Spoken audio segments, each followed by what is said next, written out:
Good evening. Welcome to our audience and everyone that's going to be seeing us on the cable and on TV. And ask our city clerk to call the roll, please. Councilmember Terry. Here. Councilmember Budge. Here. Councilmember Gatewood. Here. Vice Mayor Sander. Here. Mayor McGarvey. Here. And if a city clerk would announce the meeting's video recording and playback schedules, please. The meeting of the Rancho Cordova City Council will be cablecast on Metro Cable 14, the local government affairs channel on Comcast Consolidated Communications and AT&T Uverse cable systems. The meeting is closed captioned and webcast at www.sacmetrocable.tv. Today's meeting will air Thursday, February 7th at 9 a.m. and Sunday, February 10th at 6 p.m. on Channel 14. A DVD copy is available for checkout from any library branch. A copy can also be ordered from the City Clerk's Department, and a webcast of this meeting will also be available on the city's website within 48 hours of adjournment of this meeting. Thank you. Okay, we're going to have our Pledge of Allegiance, and Stacy Delaney will be leading us this evening. And I'm inviting everyone to, in the audience, to remain standing for the invocation. Mike Hughes from United Methodist Church, Rancho Cordova, is going to give the invocation.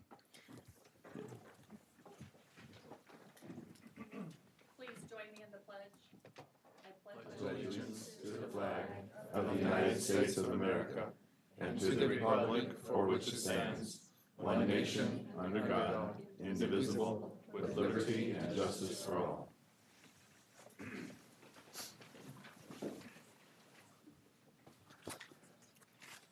Mayor McGarvey, councilman, audience. I'm Mike Hughes. I'm here today. I'm going to be representing the George Spanky Roberts chapter of the Tuskegee Airmen. I am their president. Today is also, or this month is Black History Month, so I'm going to read a small excerpt from the Reverend Martin Luther King, then we'll go into the prayer.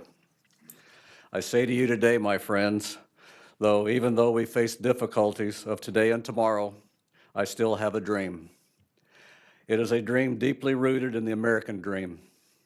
I have a dream that one day this nation will rise up, live out the true meaning of its creed. We hold these truths to be self-evident, that all men are created equal. We bow our heads. Almighty God, whose great commandment is that we shall love our neighbors as ourselves, and has taught us that we should do to others as we would have them do unto us, we ask your blessings upon the mayor, the council members of the city, and upon everyone gathered here today. We ask that you will hold us before us a vision of your will for us that will enlighten our goals and our actions undertaken in your name for the city. Grant us a vision of this city, fair as it might be, in the fulfillment of your purposes. A city of justice where none shall prey upon others. A city of economic plenty where greed and poverty shall both be done away with. A city of generosity where the needs of the unfortunate are met with care. A city of brotherhood where success is founded upon service and where honor is given to nobleness alone.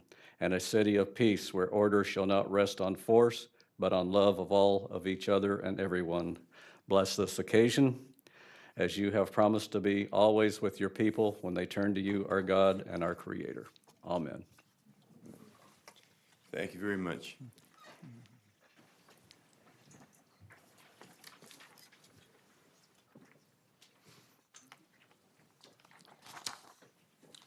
Well, going on to our presentations, 9.1. Pro Youth and Families Program for February the 4th. This is the 4th year the city has supported Pro Youth and Families through the Community Enhancement Fund. During the 4 years, the city has contributed approximately $300,000 to build civility, involve young people who become involved stakeholders in the city's success, supporting the health and development of young people in the city, and improving public safety through youth-led projects in schools and in the community. Each year, 3 programs take place: the Youth at City Council, Summer at City Hall, and a Community Investment Project. I would like to invite Stacy Anderson and Wendy Lee to the podium, and we can welcome this year's Youth at City Council students. Welcome. Glad to see you. Good evening. We're glad to see all of you. And my name's Stacy Anderson, and I am the Executive Director of Pro Youth and Families. And we are so thrilled that we are going on the 4th year. I thought it was the 3rd year, so how incredibly fast it all happens. This is just an incredible partnership, and we really want to thank all of you for all the work on your end that you do to make this program as amazing as it is, and every year we just see incredible growth with these young people. So with that, I want to thank you again from Pro that we have this amazing partnership, and I'm going to let Wendy introduce the new class, which I think is probably the most exciting part. Good evening, City Council members. Thank you, McGarvey, for your introduction. I'm Wendy, the facilitator for this year's wonderful 2019 cohort of 36 Youth at City Council Fellows. So Pro Youth and Families is committed to strengthening families and communities by inspiring, educating, and mobilizing young people to learn more and be more involved in their surrounding communities. And thus, it is through young people like them, youth who are willing to step out of their comfort zone, learn more about local government, and making a commitment to improve their communities that we are given an opportunity to continue running beneficial programs, beneficial civic engagement and youth advocacy programs such as this. So through Youth at City Council, Youth Fellows will learn more about the core values of democracy, develop leadership skills, and network with their peers and local leaders. And towards the end of the program, students will have an opportunity to research, learn, and bring to light the issues that affect them, their community, and their neighborhoods. This cohort will hold a mock City Council meeting in early June to emulate how a City Council meeting works and to also showcase the mock ordinances and resolutions that they have created. So last year, with the help of city staff, students created ordinances around the themes of extending city-funded scholarship opportunities, gender-neutral bathrooms, and reductions in single-use plastic straws. This year's cohort has expressed interest in a series of topics ranging from affordable housing, homelessness, beautification of Rancho Cordova, mental health services, educational funding, bike and traffic safety, and more. And so I'm excited to see all the great things that this cohort will do as a member of Youth at City Council. And with that said, I will let the students one by one go ahead and stand up and introduce themselves and the school that they go to. Thank you. Hi, I'm Vivian Connor. I go to Sacramento Country Day and I'm in 9th grade. Hello, my name is Angela Dawn and I am a junior at Cordova High. Hi, my name is Haley Bowen and I go to Cordova High and I'm a sophomore. Hi, my name is Marina and I'm in the 8th grade and I go to Mitchell Middle School. Hi, my name is Haley Ohema. I'm a freshman and I go to Cordova High School. My name is Keyshawn Mangram and I go to Cordova High in 9th grade. My name is Savannah Peck and I go to I'm sorry. I go to Mitchell Middle School and I'm in 8th grade. My name is Alexandra Blashenko. I'm a freshman at Cordova. Hi, my name is Arissa Chauhan. I'm a sophomore at Cordova. Hi, my name is Teresa Kohler, and I'm a sophomore at a charter school, I guess you could call it. Hi, I'm Annie Meridian, and I'm a sophomore at Cordova High School. Hi, I'm Ramin Shah, and I'm a junior at Cordova High. I'm Kimberly Hernandez, and I'm a senior at Cordova. Hi, I'm Tamara Fletcher, and I'm a junior at Cordova High School. Hi, I'm Sylvia Jacobian, and I'm a junior at Cordova High School. Hi, I'm Lilith Hovanison, and I'm a junior at Cordova High School. Hi, I'm Angelina Danelian, and I'm a junior at Cordova High School.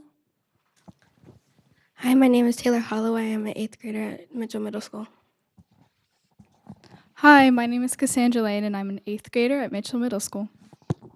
Hi, I'm Isabel Streck, and I'm an 8th grader at Mitchell. Hi, I'm Alyssa Wynn, and I'm an 8th grader at Mitchell.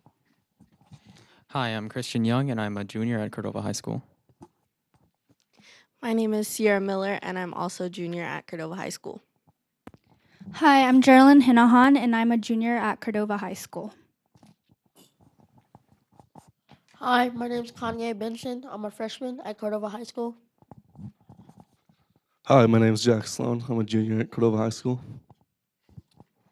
My name is Adi Mehta. I'm a sophomore at Cordova High School. My name is Nick Gerwell. I'm a junior at Cordova High School. Hi, my name is Atri Mehta, and I'm a sophomore at Cordova High. Hi, my name is Alan Lee. I'm a junior at Miraloma High School. And I'm Sydney. I'm a junior at Cordova. And this is all the students that we have here with us tonight. Thank you so much.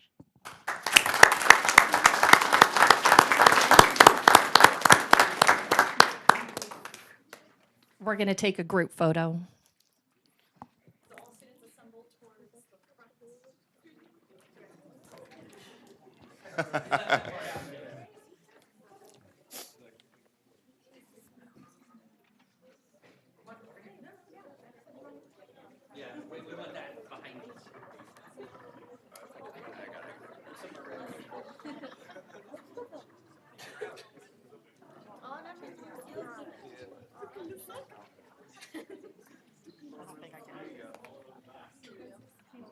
I think that's all we can as go. far as I can. Yeah.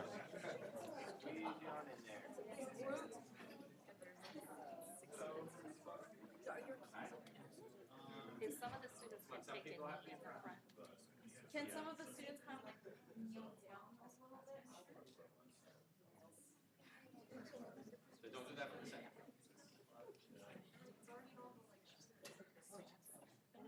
That's nice. There's 3 girls in the back row. We can't see your faces. Oh, that's a good point, Stacy. You guys are gonna have to come move up forward. Photographer, they can't see you. So we're come on out. Can you get Miriam McGurvey in the picture? Can you see him? Not well. I think this is as far as it goes. Is that as far as it'll go? I think so. Okay, so it's probably. Yeah, you can do that. This Yeah, way. exactly. That's as far as it It goes. works this way. No, Garrett. Garrett's. Go ahead. Your picture's gonna be. One more.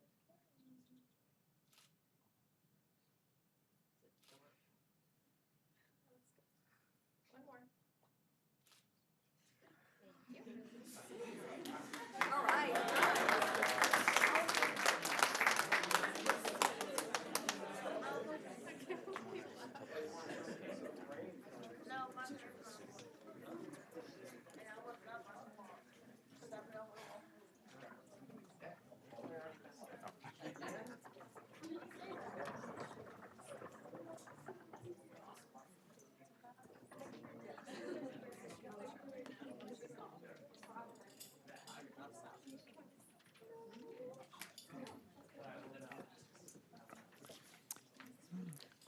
Well, very good, and welcome again to you students. I'm so glad you're here. They show the interest in local government and see what's going on in your city. So keep going. You guys are doing great.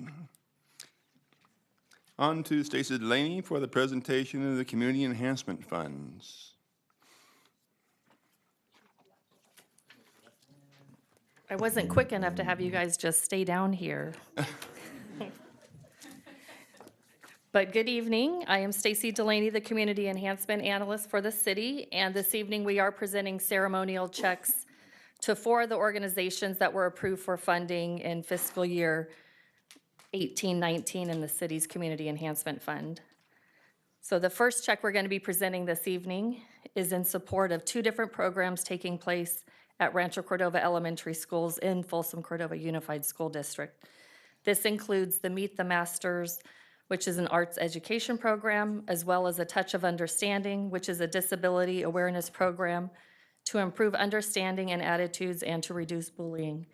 Mindy Andrus is accepting the check for $38,800. Is it in your way?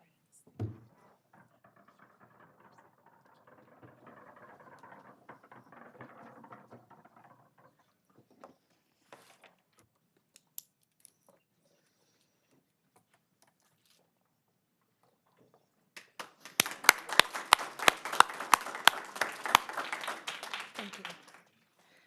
The second check is for the Boys and Girls Clubs of Greater Sacramento to operate an after-school program at Navigator Elementary School. The program provides activities consisting of academic, social, and recreational programs for Rancho Cordova students. Kimberly Key and John Rango are accepting the check for $50,000.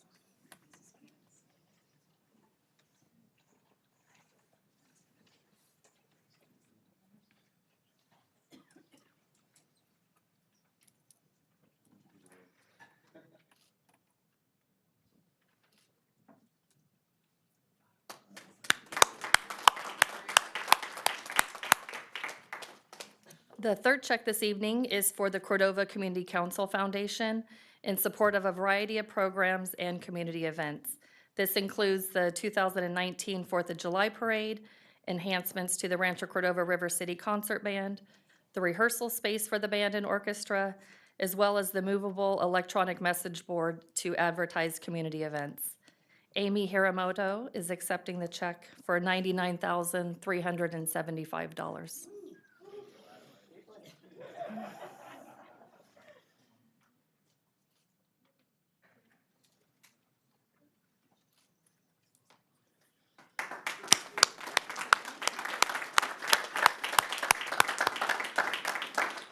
And the final check of the evening is in support of the MAC, which is the Mill Station Art and Culture Center. And through a partnership with the Cordova Community Council Foundation, the MAC is brought to life year-round with high-quality arts, history, and cultural events available to residents and the community at large. The exhibit Carriage Return will be at the MAC from February 28th through March 9th, and several gallery dates, movies, and workshops are scheduled during that time. Cheryl Gleason is accepting the check for $154,500. And that concludes tonight's check presentations.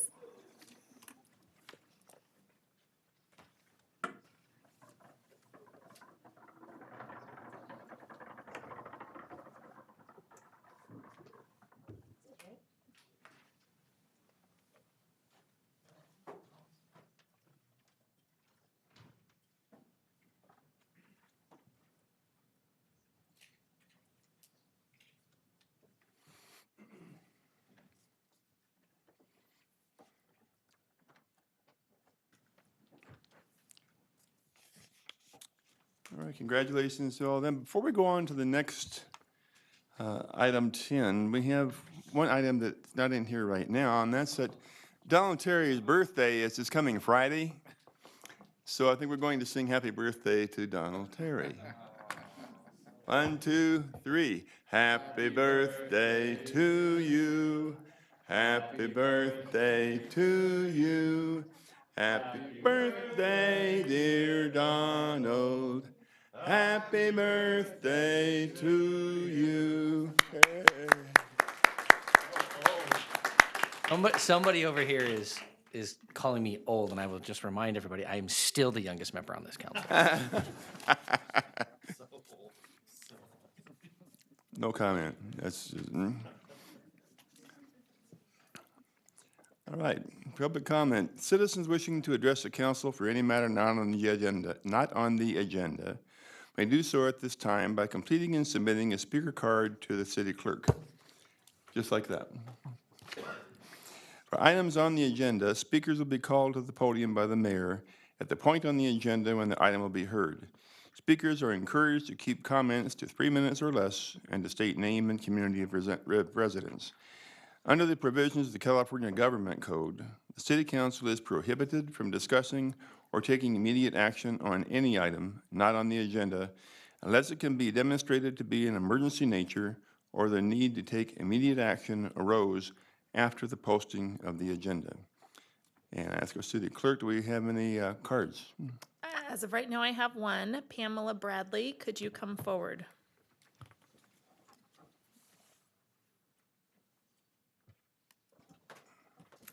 Hi, Honorable Mayor and City Council members. My name is Pamela Bradley, and I work with HEART, the Homeless Assistance Resource Team. And I, first of all, just want to thank you all for what you do in our city. I love living in Rancho Cordova, and it's great to be here, but thank you for all you do. Just as an update, we opened up our shelter on December 30th. So we've just finished 5 weeks of providing shelter. We have processed 53 people, and on average, we have about 18 or 19 people a night. We did have up to 24 one night, and but we're on the average about 16 or 17 or 18. So this last Friday, unfortunately, we lost one shelter site through some kind of miscommunication. So this week, we do not have shelter for our folks. And it's very tragic because it's very cold. It's pouring down rain. It's going to get colder this week. It's going to get down to 31 degrees. So we don't have a place for these people to go. So that's kind of the sad news. And we will open up again on Sunday, this coming Sunday. So we did kind of scramble to find just a building to put people in, but we've not been able to do that so far. One good thing that came out of that was on Sunday afternoon, I was at home and I received a call from Assemblyman Ken Cooley. I have never met Mr. Cooley before, but somehow he found out about what happened with our shelter, and he so kindly offered to purchase gift cards, food cards for us. So he came over later in the day and brought little packages of gift cards from McDonald's and Carl's Jr.'s and fruit in each little bag. And that was so very sweet and kind of him. So he found out about it and got my number. So since then, one of my other friends who've been working with the homeless, we have tracked down people that we know their contact information and have been able to give them some gift cards. At least they have dinner and a breakfast card for that.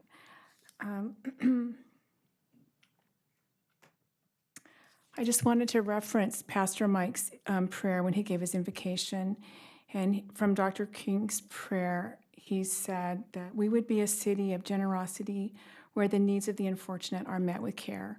And that is my hope, that we will continue to do that as a city here in Rancho Cordova.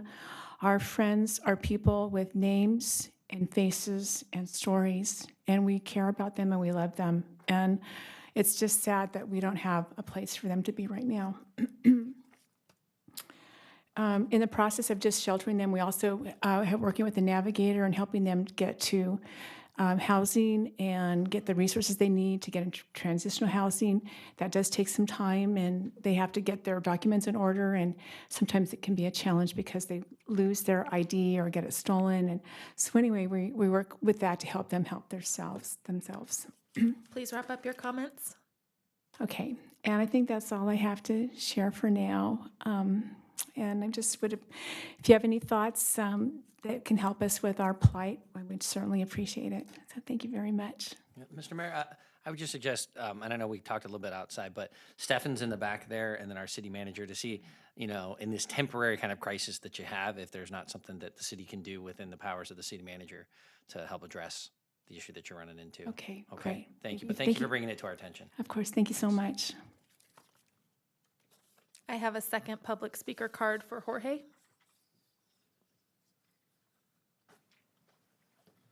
Hello, everyone. My name is Jorge. I'm a soccer coach here in Rancho Cordova. I've been coaching for the past 4, maybe 5 years. We have about maybe 4 or 5 teams, about 60 kids. I volunteer my time, and I'm just here to see if I can get some help with fields at night and in the wintertime, because we don't have any fields that have lights. So I have nowhere to practice with my kids, and also the teenagers, the ones that graduated from high school. We used to go to Mather Field, but a lot of the times those fields are rented out, and we can't practice there, or they won't turn on the lights for us because, you know, we don't have the funding to rent the fields ourselves. So I'm just looking to see if any, I guess, help with that. You know. Have you been in touch with the Rancho Cordova Soccer Club? They're they don't do fields at night. We do soccer year round, and I know soccer, Rancho Cordova Soccer Club. They're only seasonal. We do soccer year round. He's one of the right now the best top comp soccer squads that we actually have in the city of Rancho Cordova. Not just saying it because my son plays there, but one of the best coaches we have, and so maybe there's something we can do to actually help you out. We do have, There's a lit field down in the Sunrise and Douglas area at a park. What is that, Heron Landing Park? Heron's Landing. There's a lit field there that my son has played on as part of Rancho Cordova soccer. Pretty soggy these days, but yes. It might be, yeah. Well, everything's gonna be. Well, We don't mind the sogginess. It's just more or less like having somewhere to go with the kids. Yeah, it's a lit field. There are bathrooms in that park. And I think there's just one field there. well, and doesn't over in Anatolia. You know where Anatolia is? Do you know where? Yeah. Oh, there. You go all the way down to the end. There's a park there. The soccer field is in the back corner, and you can go down to CRPD or I can't.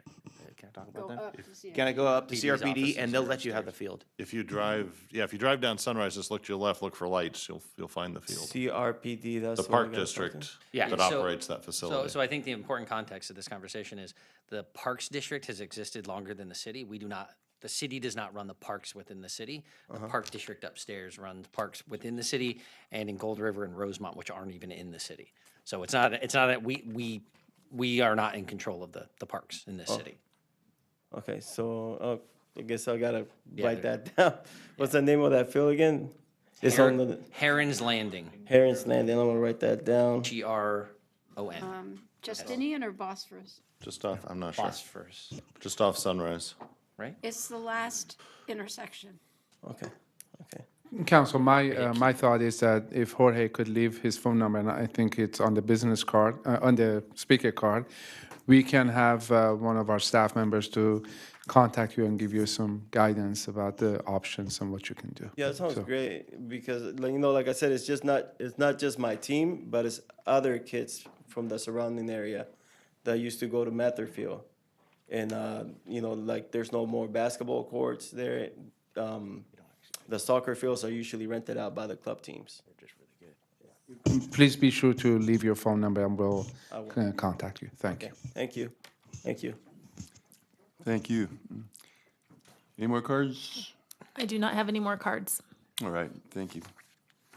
Okay, council reports. Happy birthday, Donald Terry. I'll keep it brief. Just wanted to thank staff and my colleagues for a great visioning session last week. I think it was productive. We had some disagreements about kind of, I think, focuses, but I think everybody's opinion was heard. So sometimes it's healthy and fun to have a little bit of disagreement. The only other thing I would say is that this past month was my final meeting as chair of the Sacramento Municipal Air Quality Management District. Man, they got to come up with a better name than that. But I have turned the gavel over to Councilmember Guerra with the City of Sacramento, and Supervisor Frost was nominated as the new, or appointed as the new vice chair. And unlike just about every other commission in this region, for some reason, they do 2-year terms. So Eric Guerra will be the chair for the next 2 years, like I had to do, and then Sue Frost would take over. So besides that's pretty much. I've started a new job and have been very busy, and unfortunately haven't made it to as many community events as I'd like to recently, but hoping to make up for that. And hopefully it'll be nicer weather, and I want to get out of my house a little bit more because this weather does not encourage me to do that. All right, Linda. Well, along with the AQMD, it was nice to see in the paper that the Lung Association gave Rancho Cordova high marks for being smoke-free. All right, that was very nice. And you're the one that arranged for that award a couple of years ago. So this is just kind of some icing on the cake in that regard.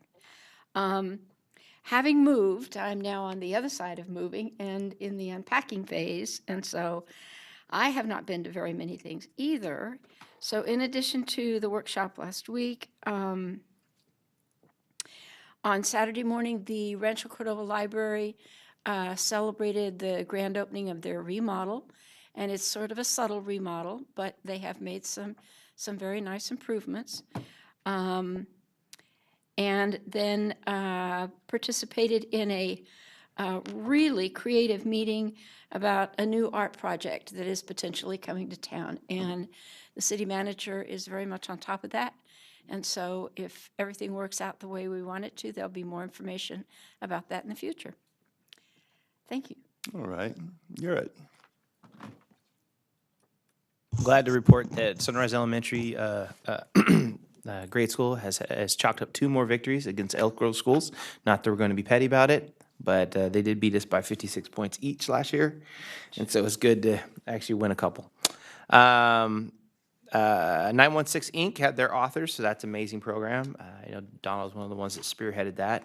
Got to meet with some of the banks on the RISE program. That's where money has been divested from certain accounts and given to local banks to reinvest back into the different city, different businesses, and so that's looking very exciting. Thank you to my chamber, who I don't believe is here, but we had the great economic forecast. Thank you for Cyrus showing up for that and trying to have a game, but you know, technical difficulties, what are you gonna do? But it was very interesting.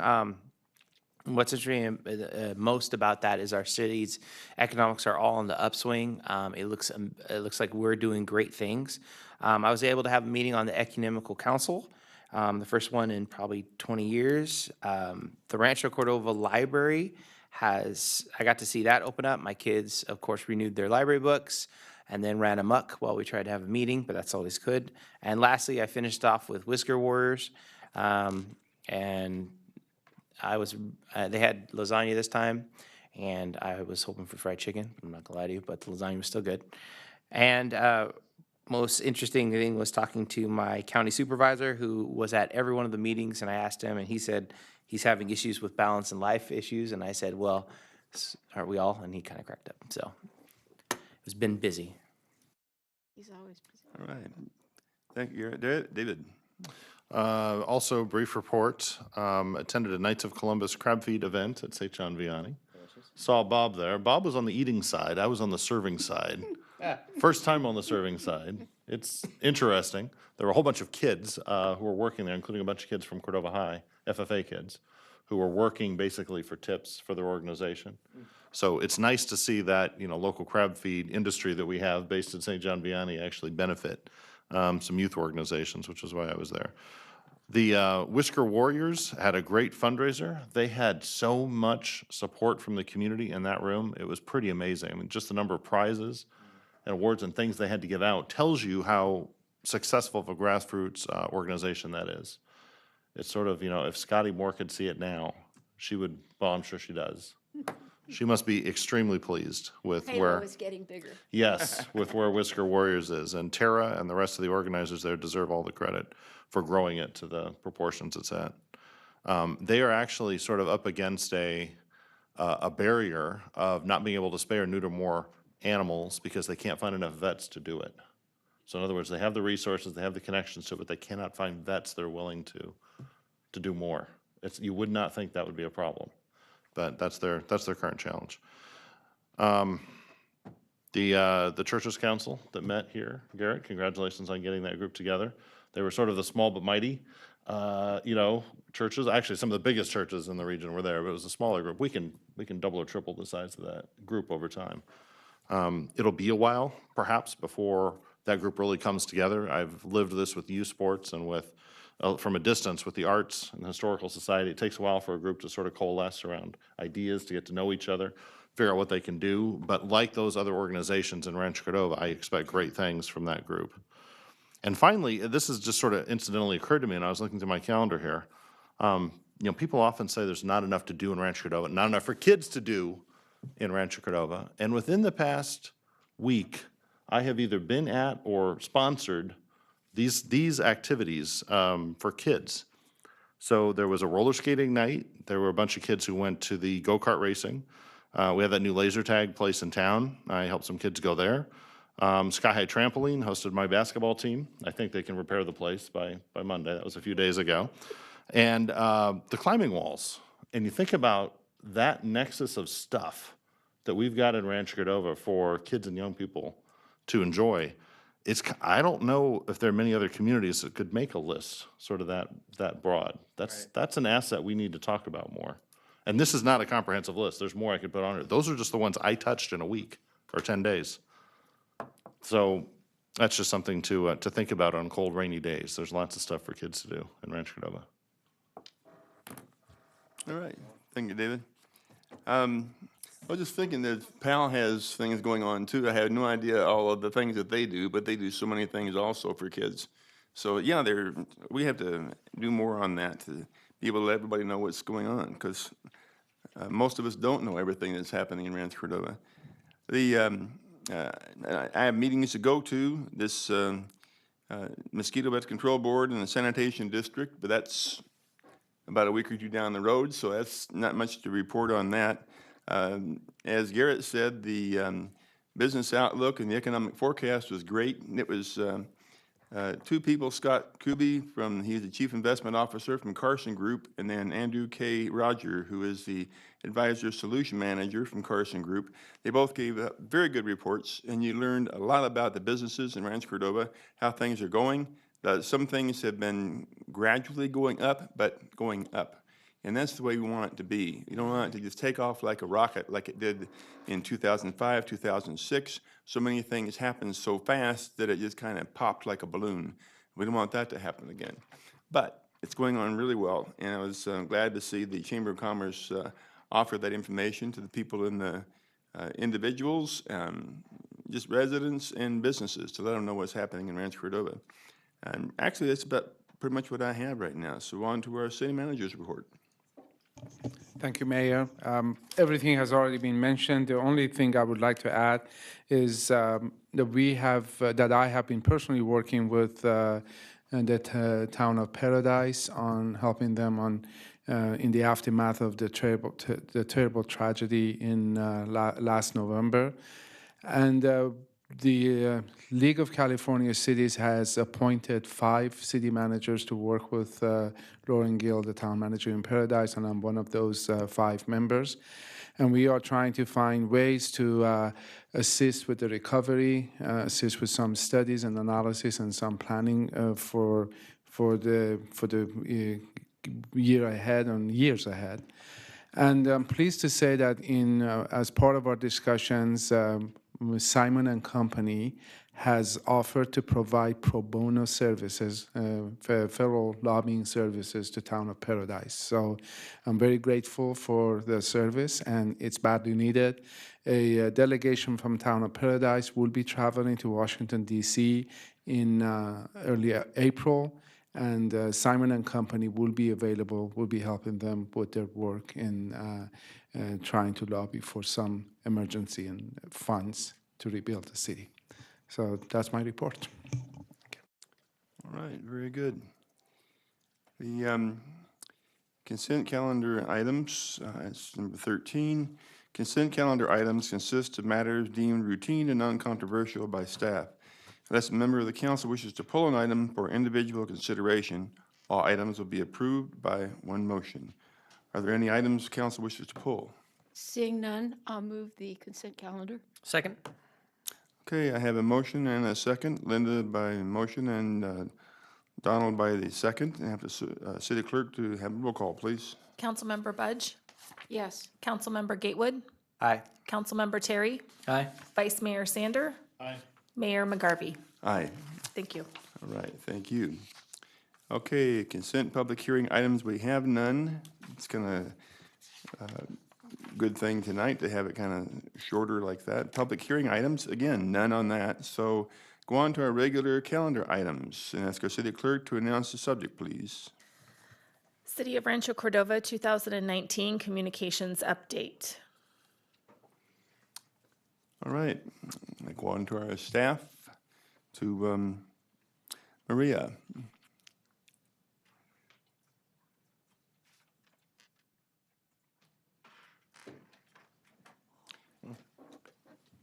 A good report.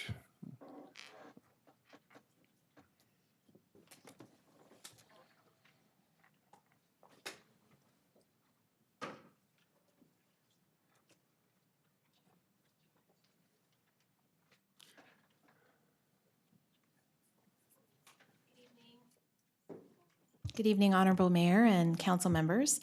Maria Neested with the Communications and Public Affairs Department. We're getting situated here.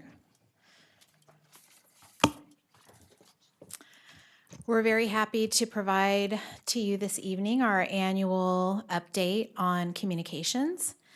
And just to refresh your memory, there are 3 divisions in the department. So in December, you heard the legislative update. Today, we'll be providing our communications update. And then sometime later in the year, our community engagement division will be providing their update to you. The communications team is comprised of Ashley Downton, Russell Hartley, Kaola Allen, who is our intern, and myself.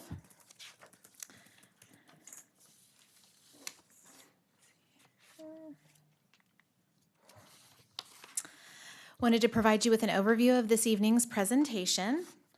The goal of tonight is to report on our 2018 successes and insights, provide a summary of our plans for 2019.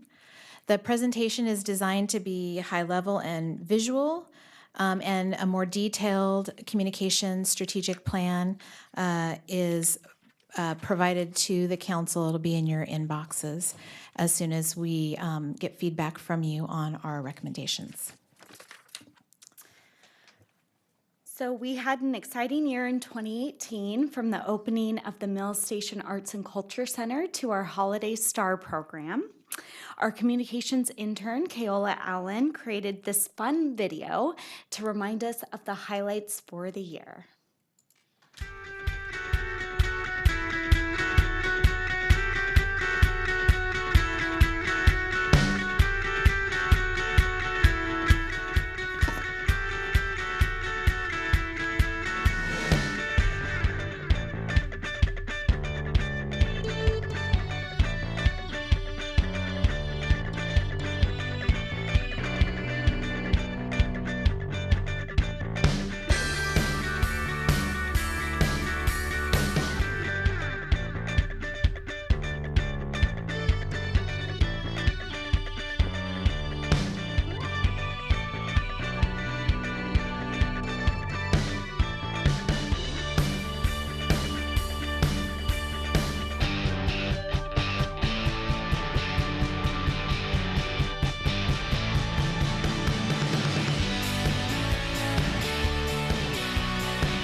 I think we can all agree that 2018 was very busy, but in the best of ways. And now what we'd like to do is take a look a little bit deeper and talk a little bit about the research findings and insights from the many events and programs that we supported in the communications department last year. Basically, as you know, we try to analyze our metrics on a yearly basis, but this year we're excited to provide you with some year-over-year findings. We took these from 3 different places: current communications and marketing research, a city fielded survey that went out to our residents, and then the analytics and measurements from our city media relations and our social media efforts primarily over a 12-month period, but we're also going to show you some year-over-year growth. We'd like to present the data in the following categories that you see here on this slide. That would include the citywide survey, media relations, our digital content, social media, as well as RCPD's social media. First up is our city survey. We presented the findings of the city survey to you, I believe, in October or November of this year. We're only going to touch on 2 of the questions that are specific to communications. The first is, how would you rate the City of Rancho Cordova on providing you with information about the programs and services it makes available to residents? We were very pleased to see that there was a nearly 15% increase in good and very good, the perception of our residents in how we were able to provide this information to them between 2016 and 2018. The second survey question that we asked that was specific to communications was, which one of the following is your main source of information about what the City of Rancho Cordova is doing in the community? This was very interesting because in 2016, our highest utilized channels were TV, radio, and word of mouth, as well as the website, although that was a little bit lower. What we saw from the city survey was that residents were utilizing those channels less. They're still getting most of their information from TV, radio, and word of mouth, but those channels are declining. What we're seeing is a growth in our printed materials, our digital content, which is our e-newsletters, our our Fresh News, our Fresh Events, the RCPD Dispatch, and Fresh Biz. And then also our social media channels. So those are our growth channels. Now, we're not going to put all of our eggs in one basket and focus on our growth channels, but when we talk to you about our plans for 2019, what we'll talk about is the way in which we are tailoring our programming across all channels. So first we're going to take a look here at the overall media impressions for the year, also in relation to 2017. And so what this graph right before you measures here is the amount of stories where the term Rancho Cordova was mentioned, and that both includes externally and internally generated pitches through print media, broadcasts, which includes radio, as well as television and online media. And this was, if you just take a look right there, you can see a substantial difference from the amount of times Rancho Cordova was mentioned in 2018 compared to 2017. And we had, in this past year, a total of 1.4 billion stories where Rancho Cordova was mentioned. And just to give you kind of an idea of where that was in 2017, we had 450 million in 2017. So we saw more than double amount of stories in the last year where just Rancho Cordova was mentioned. Now, moving on to the next slide, we can get a little bit more in-depth look there. And this is a breakdown of the types of media, of overall media impressions where Rancho Cordova was in the story. And so you can see here, by just looking at the green line there, a substantial amount of stories were covered in online media, followed by broadcast. And at the very bottom there, you see print media has just a very small portion of that coverage. And if you're looking there, you obviously see, 2 spikes. Right there in April is when there's a lot of coverage surrounding the East Area rapist, and then in September, a lot of coverage following the story of fallen officer Mark Stasiuk. So that's what those indicate right there. We were thinking it was something positive, like the air show. We'll get into that. What's the old story? If it bleeds, it leads, right? I mean, that's what media focuses on. So Russell showed you all of the times that we were mentioned overall throughout all of our media, but one of the ways that we really gauge our success is how many times that our communications team was involved in those stories, and we call those city generated. Other agencies might overall talk about mentions. But we tend to drill that down a bit further, and these are the metrics that will speak to those specific stories. One of our ongoing daily projects for 2018 is to push out a steady drumbeat of positive news about Rancho Cordova. And we do that through two different methods. The first is that our team reactively responds to media inquiries or inquiries from our partners. So, for example, if a media outlet were to reach out to us about an item on a council meeting agenda or information on a new business that is coming to town, we would then work with a media outlet to respond to that request and help to shape that story. Another way that we are involved in pushing out stories is by proactively pitching stories to our media partners, in addition to pushing them out through our social media channels, e-newsletters, and through other means as well. When we analyzed all of the data through these efforts, our communications team generated 60.4 million impressions in 2018. And you will see two spikes in 2018. As Russell already talked about with September, we had a number of stories that were generated relating to Mark.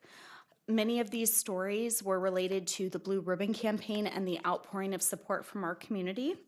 In addition, you also see a spike in December, and this was due to the announcement that the Stage 2 start of the Amgen Tour of California will be right here in the city of Rancho Cordova. Moving on, the positive news stories that our team pushes out cover a wide array of categories and news across our city departments. In order to determine what stories were of most interest to our media partners, we break these down into categories to help us learn moving forward. As you can see from this chart, public safety stories ranked number 1. And what is interesting about this category is not only were we proactively pitching news stories to our media partners, but they were simply picking up on stories that we had posted to our Rancho Cordova Police Department social media channels. We would post a story, for example, on an arrest or a family that we would help, and they would simply pick up on that story and run that through their own channels. This category was also extremely high, as we've mentioned, due to the loss of our officer, Mark Stashuk. And rank number 2 were city events, and these ranged from our annual 4th of July celebration to one-off events like Operation Inspire the Future. This category again ranked extremely high due to the announcement about the Amgen Tour of California, which is broadcast in over 200 countries and territories worldwide. So we look forward to seeing additional coverage in this year. And rank number 3 were stories about economic development. Our media partners are especially interested in hearing about new businesses that are coming to the city, but we also proactively reached out about the Barrel District, and you'll hear a case study about that coming up. In 2018, we also began proactively pitching more stories to our media partners through what is called a news bureau format, where we will reach out about, for example, just a new business that's coming or a housing development that's coming. We'll contact a reporter that we know and pitch that story and see if we can generate a story from that. So I didn't see schools listed or education listed. As a community priority, you know, public safety is number 1. In order to make ourselves really attractive as a community, schools are number 2. Correct. And education is definitely intertwined through a number of these categories. We definitely understand that education is a huge priority in telling the positive stories about what's happening in our schools and through our students. They have been encapsulated through like city events, community enhancement funds, some of those other categories are part of this as well. But we can certainly measure for that in 2019. Yeah. We heard that loud and clear in the visioning session. We did. All right, so for the next 2 slides here, we're going to take a look into some of our digital content in the form of our e-newsletters. And while we have 4 e-newsletters right now, the Dispatch with RCPD, Fresh Biz with Economic Development, I'm going to take a look at the metrics for fresh news and fresh events over 2018. So we've seen a steady growth in terms of subscribers, as you can see here, kind of measured with the golden bar there. And a lot of that had to do with our efforts at setting up city booths at city events, and we would be out there with iPads and giving out giveaways, and we would be signing people up for all of the e-newsletters through that effort, as well as periodically kind of plugging our e-newsletters on social media as well. So those attributed a lot to kind of a growth that you see here.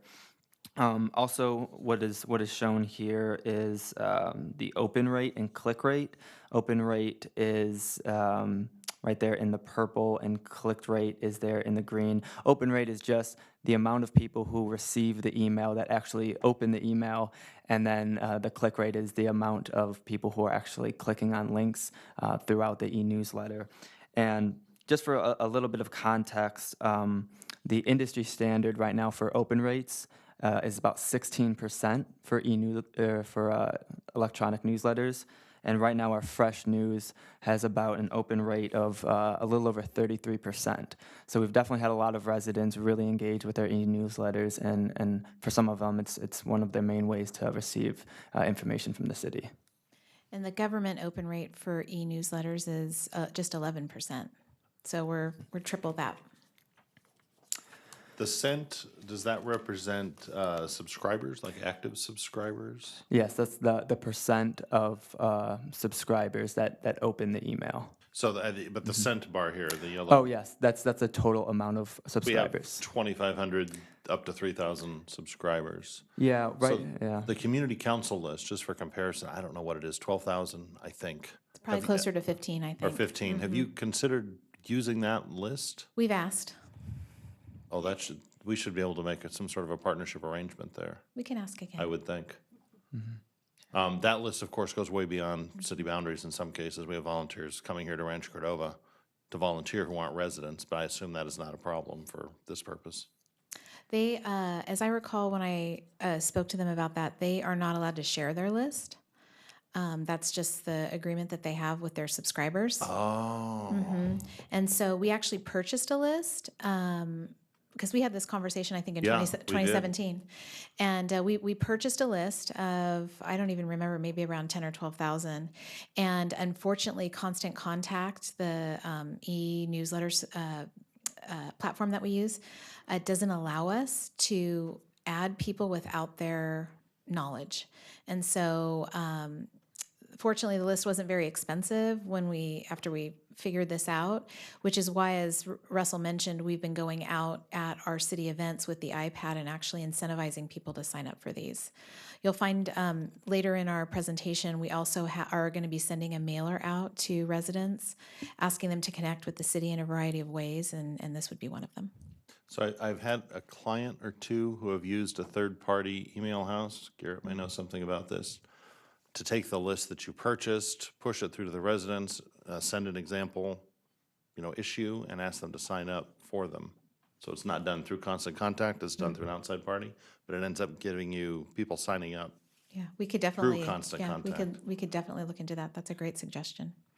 You could probably do the same thing through the community council. Ask them to send out a notice saying, would you like to sign up for Fresh News from the city? Here's the link on how to do it. Yeah. Okay. That might be the way, because they do have an issue there if they have signed people up and there's a privacy agreement of some kind, and so they don't want to give the list away. Right, and they don't want to lose subscribers either. So yeah. All right, so after it was asked by council to create an e-newsletter that features city and city-related events that are occurring in Rancho Cordova, we developed our Fresh Events e-newsletter that is sent out twice a month to residents and just letting them know about all the events that are coming up in Rancho Cordova. And what we've seen with Fresh Events is pretty similar to what we've seen in Fresh News. A lot of them are the same subscribers, but not quite all of them. But we saw a similar steady growth, and we have a lot of subscribers that are gravitating towards a lot of our events, such as ones that were listed in our list of events for the city's 15th birthday, as well as our 4th of July events, some events that were put on and hosted by the Cordova Community Council, such as the Friday Moonlight movies, as well as events at the MAC, such as the Anne Frank art exhibit. And just as a reminder, in 2017, you had asked us to consider for the next year aggregating all of the city's events into one newsletter. And so this is the result of that. Now we have a year's worth of data, and we are actually refreshing the format. That's how far along we are on that. And it's, as you can see, it's done very well for how relatively young this channel is. So for the next 5 slides, including this one, we're going to take a look at the some of our social media metrics. This one is basically showing our growth for the past 3 years. And I just want you to keep in mind when you take a look at this, we don't have data for Nextdoor in 2016 as it didn't have it available at the time. But what you can see here is just steady growth across all channels. Obviously, you see a huge spike with Nextdoor as that is and continues to be our fastest growing social media platform. We're at about 16,000 of our residents that are currently signed up to receive news through Nextdoor alone.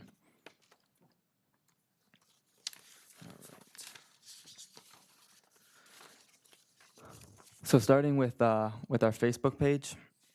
And just to kind of go over, just to kind of a review of our strategy here, we use our Facebook page to really reach out to a very specific audience, and those are those who are interested in learning about new businesses, new developments, city events, and live streams of events while they occur, as well as stories about Rancho Cordova students and school-related success stories, also community enhancement fund projects and programs, as well as just other positive stories about the city of Rancho Cordova and our community.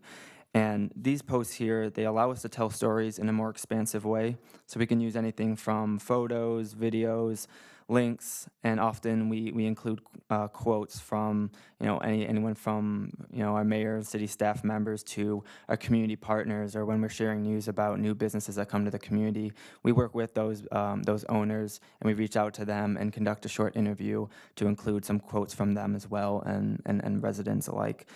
So in 2018. We ended up reaching just over 500,000 users on Facebook with 216 original posts throughout the year. And that included a couple campaigns that were supported a little bit by Facebook advertising, and we ran a couple photo sweepstakes throughout the year. There's one in August and then one leading up to our 4th of July event. And that just helped us to increase participation and engagement, as well as use as an opportunity to collect a lot of photos of the sites around Rancho Cordova to use in a bunch of different city-related publications. So we're very strategic in how we rolled that out. And right now, in the past few years, we've seen basically a trend that our Facebook page is increasing at about 1,000 likes per year. So it's a very active page, and we really seek it to be a really great tool for us to tell stories about our community. So now we're transitioning over to our Twitter page. Again, you can see very steady growth throughout the year, each month. Our strategy right now and has always been with our Twitter account is to reach an audience that is a little bit more business oriented, where a lot of our followers are there to receive information in kind of more timely manner. We also have media contacts that follow our page, and we've seen on occasion that some of those contacts that follow our page will actually use some of our tweets as kind of these soft pitches to either share on their channels or to then reach out to the city to follow up and to generate a story that we initially generated from just sending a tweet. And these tweets are short. If any of you have Twitter, you know you're limited to 280 characters. And so we typically use these to get out information that we can do in just that many characters. And we often we'll seek to tag community partners and businesses and schools to help share short videos, photos, links, PSA, stuff like that. In 2018, we generated a little over 250,000 impressions. Impressions, the amount of times that our tweets were viewed by the public. And we ended up sending out about 274 tweets throughout the year. And that's just original tweets, so not including any retweets or shares such as that. Now moving on to our Instagram channel. Again, we've seen consistent growth. This is one of our fastest moving and fastest growing channels that we have on the city side. Our strategy when it comes to Instagram is really to reach an audience who really tends to value things that are a little bit more visually pleasing and to tell stories where a kind of photo or a short video can tell the story itself. And a lot of times, we end up sharing stuff on Instagram that we have on other channels. We just deliver it in a different format. And so these kind of, another great opportunity to share some of the sites of Rancho Cordova, as well as some city events, some art exhibits from the MAC, and to share news about new businesses and ways in which we can kind of participate in some fun ongoing campaigns. Like we have Foodie Friday every Friday where we share, like a new plate or new dish or a new restaurant that opened up in the community, and we help spread the word about that. So in 2018, we reached 151,000 Instagram users with a total of 217 posts. So that was our reach for 2018. So moving on to Nextdoor. So our Nextdoor strategy, we really use to reach an audience that includes those who are specifically and exclusively Rancho Cordova residents, and who we've seen are interested in learning about anything from road closures to new community development, such as the BDX luxury apartments at Capitol Village, to any changes in trash and recycling schedules, as well as information about local events, anything from the Barrel District Experience to the California Capitol Air Show. And these posts really allow us to communicate directly to residents and to specific neighborhoods, which has been very, very helpful when working with our community engagement team, when they have to go out and canvass and door knock, such as getting signups for an upcoming tree planting event that's happening in a neighborhood, or sharing information about a beautification program. We kind of help get the word out and familiarize the residents before someone is there to knock on the door. So that's been very useful tool as us, and something that we continue to utilize more and more, and to identify the opportunities that we have. And so that'll be definitely a focus area in 2019. In 2017, our communications team began partnering closely with the Rancho Cordova Police Department to proactively push out information about our public safety programs and efforts. We launched a social media strategy across 4 channels: Facebook, Twitter, Instagram, and Nextdoor. As you can see from this graph, we have data for the last 2 years, and we've seen steady growth across these channels thanks to the content we've received from our RCPD family, and in addition to our partnership with our counterpart, Sergeant Sean Hampton at the Sacramento County Sheriff's Department.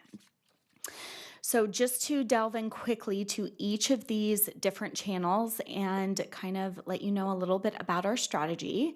I'll go into Facebook analytics just a little bit more, but Facebook has been used to broadly communicate about everything from enforcement activity to positive posts to PSA information.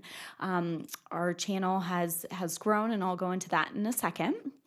Going on to Twitter. Twitter has been used for real-time updates. In December, we started expanding that program even more. Our sergeants and lieutenants are now tweeting live from the field about everything from traffic updates, missing persons and canine searches, to other police activity. And this has been very successful so far, and we look forward to seeing that grow. In 2018, we also launched an Instagram page for the Rancho Cordova Police Department and saw significant growth once that page went live. We've been sharing PSA and positive news through that channel. And finally, we have used Nextdoor to push out more neighborhood-centric information. So if we have police activity in a specific area, or we are noticing, for example, a string of burglaries, we're able to push out crime prevention tips to a targeted area. We also, in 2018, began using that channel in order to share success stories more broadly with our community. Delving in a little bit more to our CPD's Facebook page, we saw significant growth in 2018.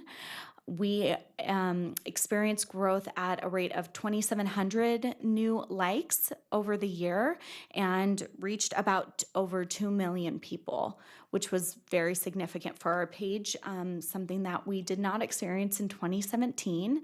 This had to do a lot with an increase in content that we had received from our RCPD team, in addition to all of the activity in September and the campaigns we were rolling out with our fallen officer. A lot of the posts that our top posts for Facebook also mirrored some of the other channels relating to the campaigns having to do with Mark. Nextdoor was just slightly different in that it tracked differently with our top posts, focusing on more neighborhood-centric information and crime prevention information.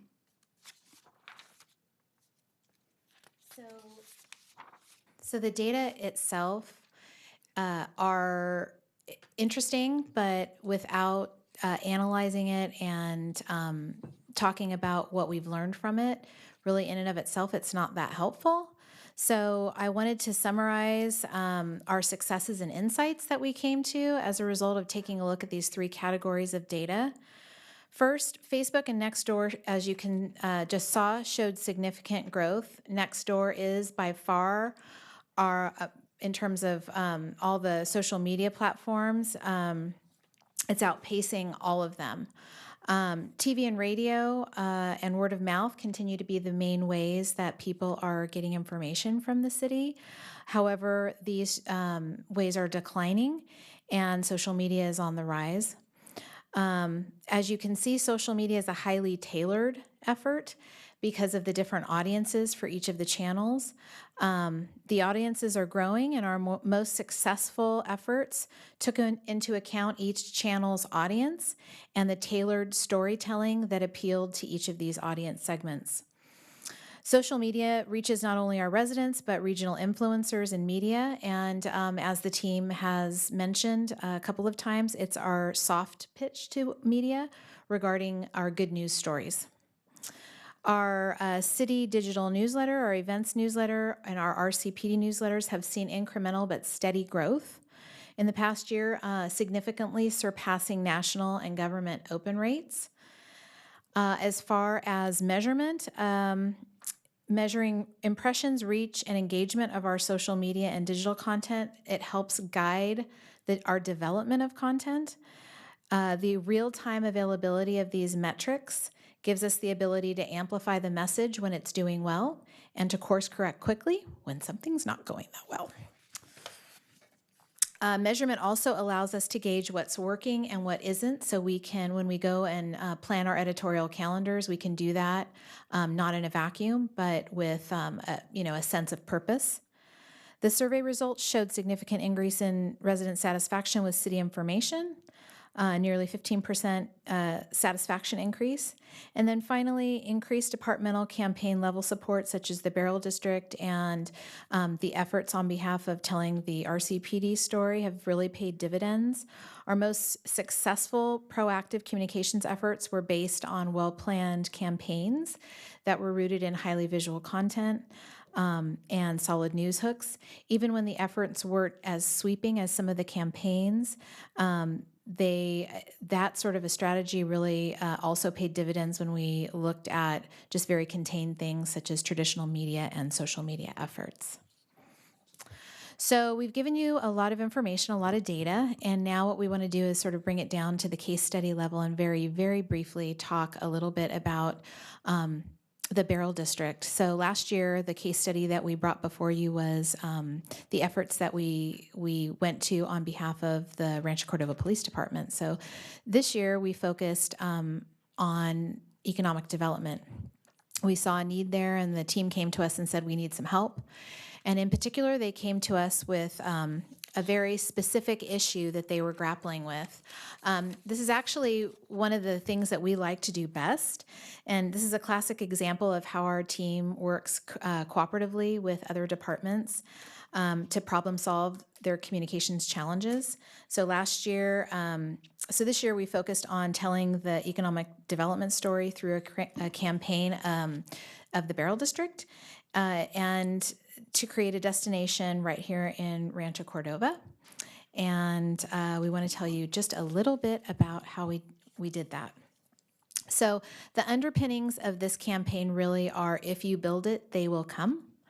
Hopefully that's some of you know where that's from. It's a baseball movie reference.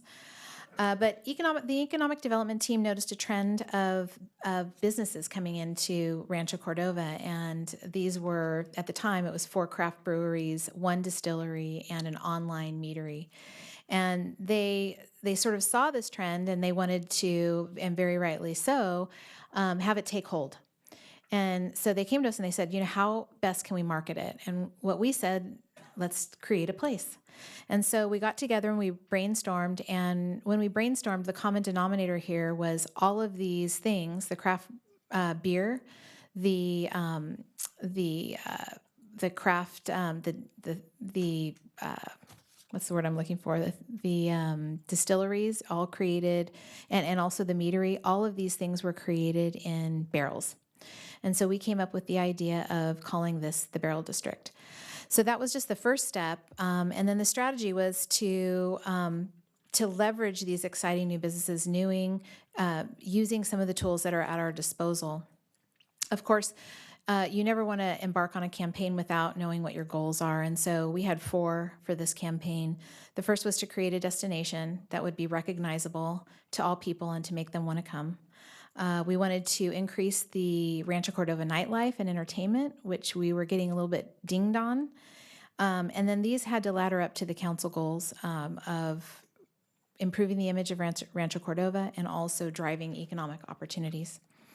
So we had to create the place, and then we used our PR and marketing tools. So you can see up there I don't know if I have a laser on this, but in the right-hand corner, you can see that we created an original logo for the Barrel District. We also created some brand standards for that. That was the very first step. The second step was to create some banners that use the logo so that we could create a visual sense of where the Barrel District members were located, assist people in finding them, because as you know, some of them are located in places that aren't visible from the street. And also to create a visual element so that every time people would see the logo, they would know, oh, that's the Barrel District.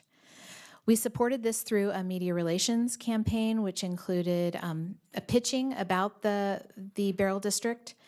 We also supported it through paid advertising. And you can see both on the media relations side of things, you can see that the Grapevine Independent, on a very local level, covered the Barrel District. We also were on podcasts and in magazines and in the newspaper. Yeah. Just want to say thank you to our youth and city council students here, and please come back. We're going to talk about social media again. I'm guessing they know just as much. In addition to media relations and paid advertising, we also created original collateral material. These were created, printed, and placed in the businesses as well as on our website and at City Hall, and you can see those in the right-hand lower corner. That's the brochure, and in the left bottom, the map so people could find it. As you know, no campaign is complete without having key messages that people can deliver so that we all are on the same page. And we amplified these key messages through social media and other opportunities. Even just this morning, we were seeing news reports of coverage of the Barrel District. And so this really, when members of the media call us now, they don't ask us about members of the Barrel District. They don't say, hey, we're calling about Burning Barrel or we're calling about Thin Line. They say, hey, we want to talk about the Barrel District. So it's a thing. And we're very proud of the fact that that's a thing, and we wanted to bring that to your attention so that you would sort of see the strategy behind how we approach communications problems and how we work with other departments to bring their projects to life. So, we showed you a lot of data and a lot of metrics, and kind of as Maria had mentioned, what good is all of that without the insights that we can gain from them? So just to kind of recap of what led to some of these tactical recommendations on the media side, we saw trends of basically showing that an increase in online content. And these trends were in line with what we saw in the city survey results that show how our residents consume information. And then on the, bless you. And then on the social media side of things, in addition to all the metrics we just showed you, we also put together kind of our top 10 best performing posts and top 5 best performing posts for each social media platform. And what all of that told us and the commonalities that we found with that was it told us that our residents are consistently engaged with and respond positively to stories that feature new businesses, new community developments, city events, and positive stories surrounding local organizations, schools, and success stories about residents in the community.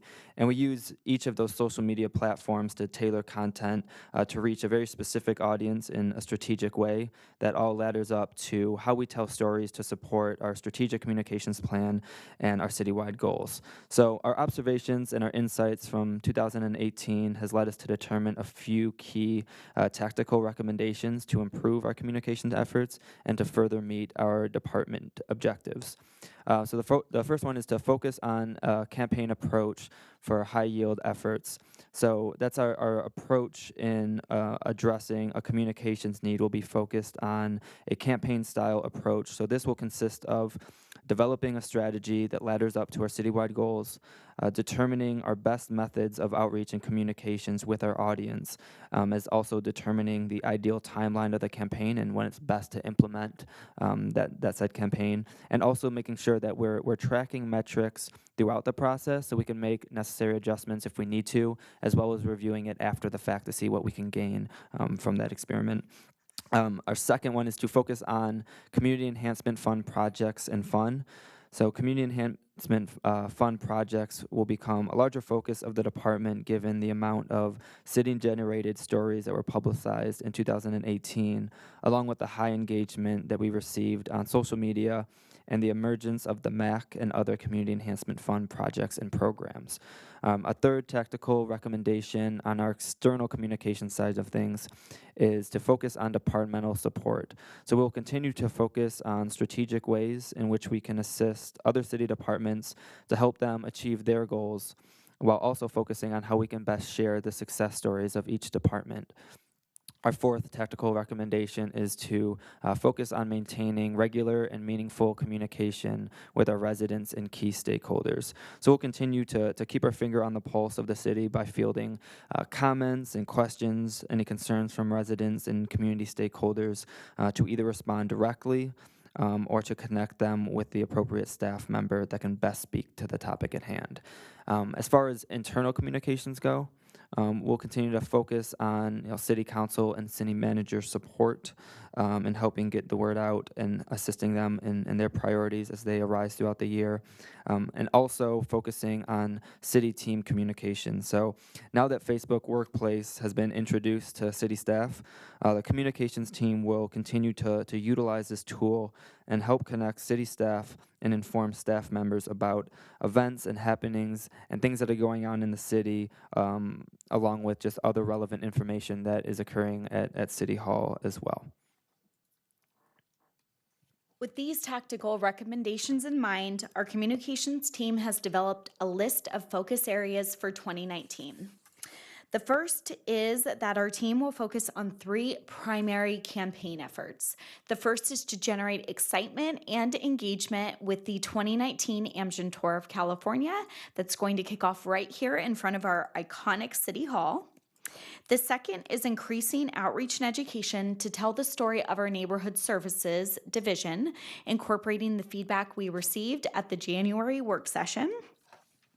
And the third is education, promoting our positive stories through our schools, in addition to with our youth, in partnership with our school districts. Second, our metrics show our media relations efforts continue to amplify the good news stories about Rancho Cordova from locally to internationally, and we will continue these efforts this year. Third, with social media. Based on the growth of our social media channels in 2018, we'll continue to focus on telling good news stories through the city and RCPD's channels in 2019. We're developing strategies on how we can further grow and use our fastest growing channel, which is Nextdoor. In addition, we'll be continuing to roll out our real-time and live updates through RCPD's Twitter page. Fourth, for new publications and mailers, both continue to be an effective way for the city to reach our residents, and we'll continue to focus on this in 2019. We are planning to send out a postcard to every resident in the city on how they can connect with our city, and if not digitally, how they can get information by mail. Moving on to digital content, our team will continue a focus on producing digital content through our e-newsletters. We hope you have all seen the new name and design that we rolled out for Rancho Cordova events this week, and you can expect to see a new look coming soon for our Fresh News e-newsletter as well. This is part of our strategy to continue providing meaningful, resident-friendly communication. We also print and provide these e-newsletters to anyone who calls City Hall and requests a hard copy as well. Moving on to internal communications. In addition to communicating with our residents, one of our focuses is communicating internally with our city team. As Russell mentioned, Facebook Workplace is an all-in-one internal communications platform that we use to communicate regardless of what site our city staff are at. And our goal in 2019 is continuing to make this portal more effective and efficient for our staff. For departmental support, our team will continue to support our departments by helping them to accomplish their objectives through strategic communications. And through the News Bureau that I talked about earlier, where we will pitch strategic news stories to reporters and media outlets that we know for news across our departments. And finally, we will continue to track and measure our efforts in the same efforts that we've been tracking and showed you in 2018, so we can analyze our data year over year. In 2019, this year, we started focusing on search engine optimization, specifically for driving individuals to our website as it relates to events, news, and information in partnership with a consultant. And in 2019, we will focus on continuing to find ways to boost this and provide data to you about our search engine optimization efforts. We will also consider fielding micro surveys in 2019 through Nextdoor or in other ways. So each year, our team develops a list of programming for 2019 by quarter. These lists are in addition to the daily and monthly foundational communications that we do, which include council support to posting to social media to website updates. To kick off the year in quarter one, our team plans to focus on all of these different areas, some which have already been completed. To name a couple of them, our city will be applying for the All-America City Award for 2019. This was an award we were honored to receive in 2010, and a team of city staff and our partners are working to try and accomplish this honor once again. We will be embarking on developing and publishing the second edition of the Good Neighbor Guide. This was a publication that we mailed to every resident within the city of Rancho Cordova and became a vital source of information for our community. And we look forward to bringing an updated edition to Rancho Cordova. Finally, we will be bringing our Rancho Cordova Police Department website in-house to allow us to continue providing the most updated and accurate information to our residents. Moving on to quarter two, as you have heard now, we are welcoming Amgen to Rancho Cordova. Planning for this event is underway, but you'll see even more communication as we get closer to the race on May 13th. That engages our residents, businesses, and our partners. Plus, there will be opportunities for City Council to be involved in the race on the day of if you would like to. Our Public Works Department will be constructing a number of projects in this quarter, and our goal is to communicate about how these projects support our community and about any impacts that they might cause. Q3 is going to be a busy month, or a busy set of months as well. And just to call out a couple of projects that we'll be focusing on in Q3, in addition to the projects that you see on your screen, we'll be creating a new city video, which we haven't done in a few years, and that will include some drone photography and will be featured on our website as well as a number of channels. We'll continue our neighborhood services campaign, which is designed to provide our residents with information about what our neighborhood services, specifically our code enforcement team, does. And then we're also looking forward to bringing a library of our body of work. These are all the publications that we have created for the city. We want to bring that to our City Hall lobby so that people can gather the materials that they need, as well as any of the giveaways that we have. In Q4, we will also be focusing on a number of things. Q4 tends to be very busy for us due to the number of holiday events. We'll be supporting the council with the State of the City, as well as a number of city events and holiday efforts. Our News Bureau activity will heat up, specifically for the Cordova Community Council, as well as the MAC and our Community Development Department. And then we will be heading once again into strategic planning for 2020. So I know we've given you a lot of information. I think we just want to say thank you for all of the for the ability to have so many amazing things to talk about. I don't know if you've taken a look at the list of city events that we just produced that goes into the mouse pad, but it has multiplied greatly. And that just goes to show how much we're growing up as a city, how many more services and events and all kinds of positive things we're offering. And our team is very excited to talk about them, and we'll answer any questions that you might have. You know, in the last 3 weeks, I've seen those mouse pads around town at like the place where you would be in a restaurant to sign the check. And it's not being used for a mouse pad, it's just sort of laying there like. It's got a schedule on it. It's got a schedule on it. I mean, it's a display thing. But it's neat to, I mean, that's not the application I would have expected, but it's neat to see it there. We'll take it. Yeah, absolutely. Great job. It's been so much improvement. I don't know what it was before you got here, Maria, but your vision is going in a great, I heard it was silly, but your direction is spot on. Remember to focus on keywords. Spotlight a lot to do with our schools, how safe our neighborhoods are. Remember, keywords can tell the whole story before the story even starts.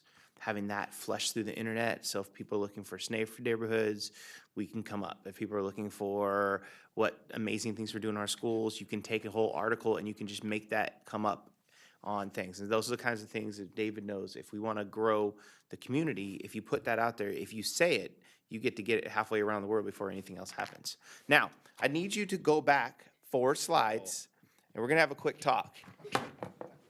Go on. Keep 2, going. 3, 4. One more. Okay. I want you to go ahead. Go forward. Yes. Forward. Oh, forward. One more. Yeah. See this? This picture needs to be burned. I don't know why.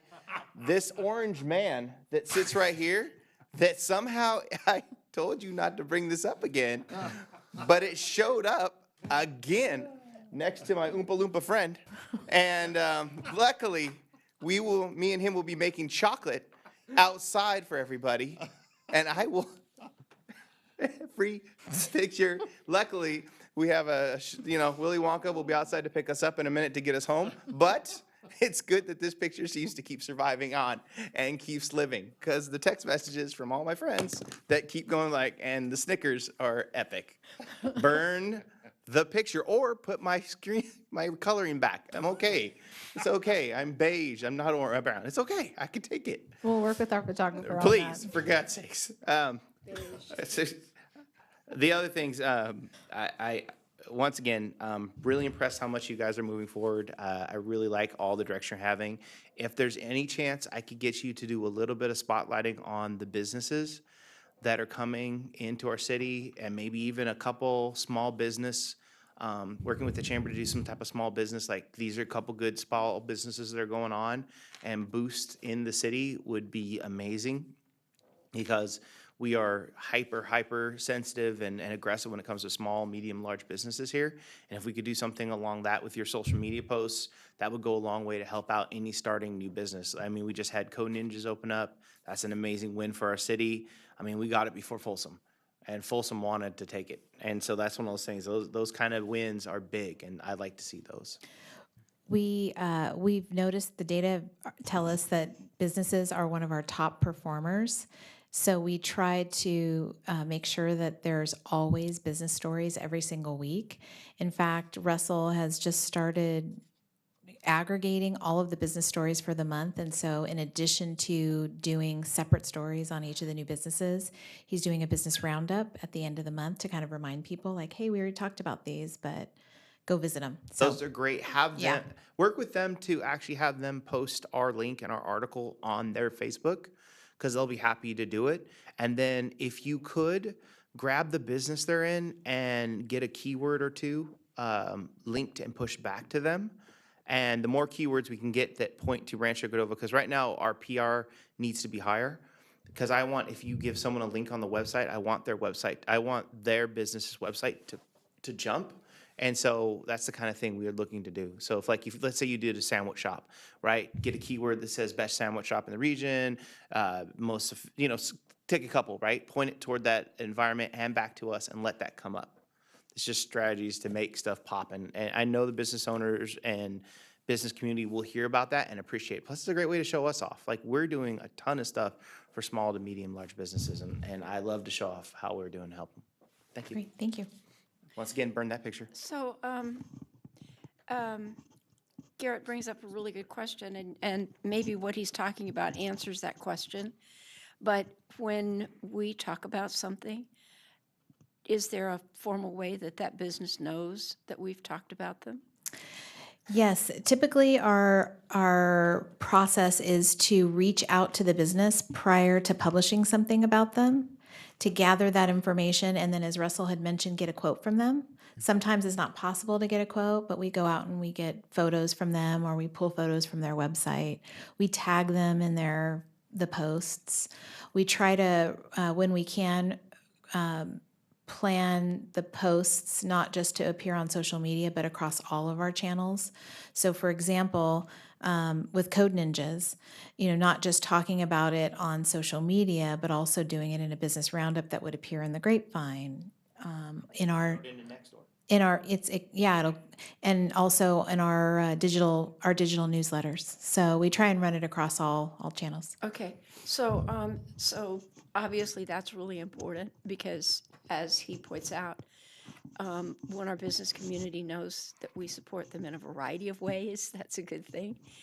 But if you put the fact that your comment about the fact that Rancho Cordova residents like new business, new residents, new homes, new jobs, whatever, and then you look at the documented growth of Nextdoor that you have, everything we've talked about shows up on Nextdoor. Code Ninjas was there. It first started when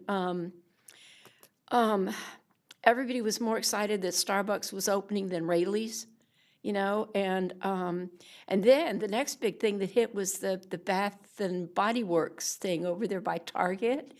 And then, of course, the wonderful lady who opened the coffee shop in that dreadful location over there, and our neighborhood was keeping her alive because everybody met there. So, you know, we really, there's no question that using Nextdoor, as much as I think it has dramatic weaknesses, really has an advantage in terms of having sort of invaded the neighborhood communication market, you know? And I guess it's almost nationwide now. But I know that our Assistant Chief of Police in the back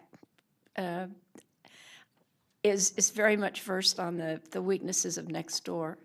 Curiously, When it comes to public safety reporting. well, when it comes to anything, curiously, I'm one of those people that's considered a neighborhood lead. And so they asked me to comment on posts that somebody has questioned. You know, should it be removed? Should it be considered for removal? Should it not be removed because it's not a violation of some Nextdoor rule?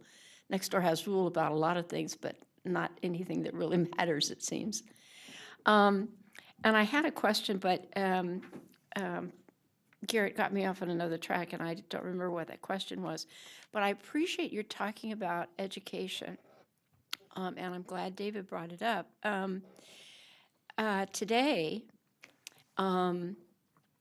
Chief Pittman and I have had the experience recently of being contacted by a lot of people at Cordova High in their baccalaureate program, in their global politics class.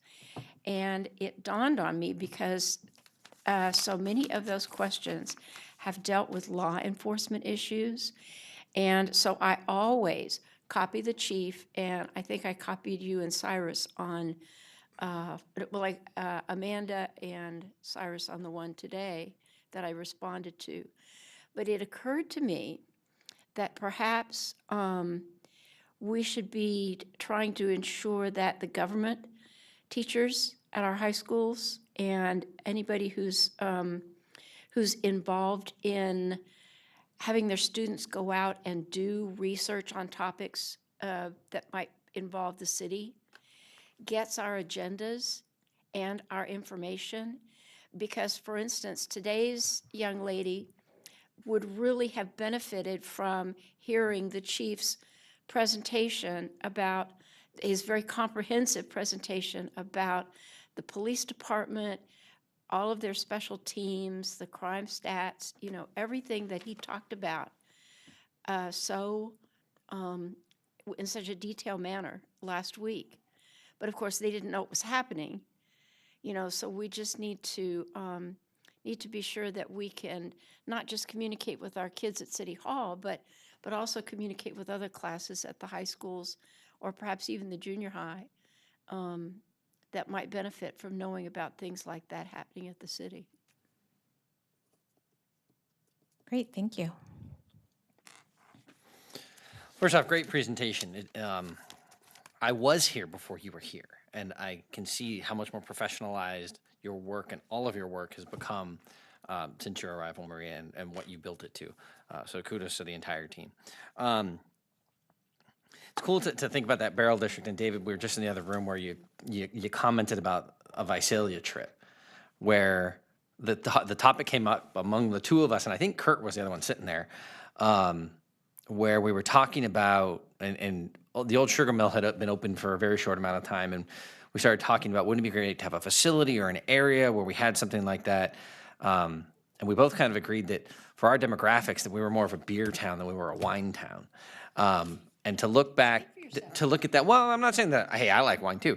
But also looking at where the market was going from a craft beer perspective at the time. And it wasn't this explosion that it is now.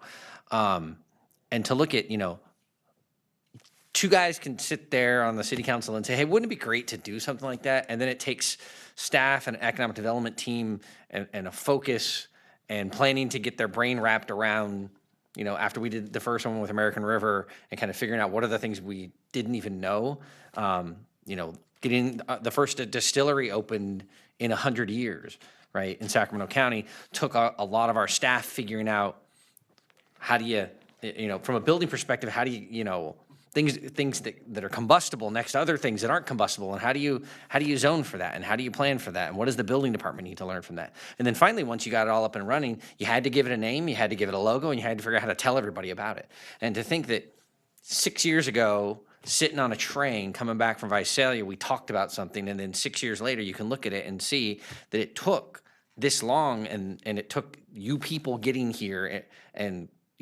taking us, scratching our head and go, wouldn't it be fun if we did something, and then let everyone else figure out what that something really was?